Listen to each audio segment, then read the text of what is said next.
You gotta love the B cycle for Sunday readings. Can't go wrong with a gospel reading that's 3 verses long, huh? So the Spirit drives Jesus into the desert. This happens immediately after his baptism. The Holy Spirit drives Jesus into the desert. So what I have for you to contemplate today is a fairly straightforward fact of life. Our times of tribulation, turmoil, and difficulty are rarely times selected by us of our own free will. Now, I'll admit that does happen sometimes. If a person signs up for military service, they know that a tough time is coming up. They sign up anyway because they believe that it's worth it and or it's just something they've got to do. So I completely acknowledge there is a part of life set aside for that sort of thing.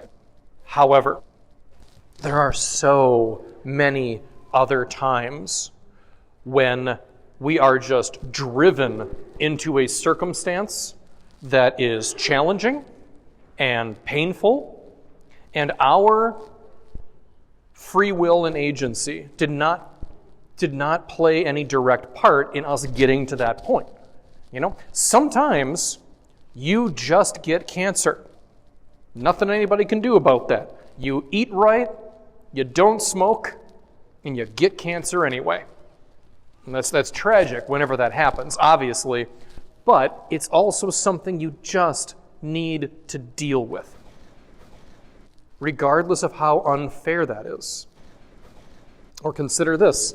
Consider walking along in a big city. It's nighttime, you're by yourself, you're just minding your own business. But one thing leads to another, and you wind up in the wrong place at the wrong time, and you somehow are involved in a robbery or an assault, some other dangerous situation where your life or the life of another hangs in the balance. Like, those are the moments when the Spirit is driving us into the desert. We are thrust into this circumstance, and we just have to do our best, whether or not we had a chance to prepare for it.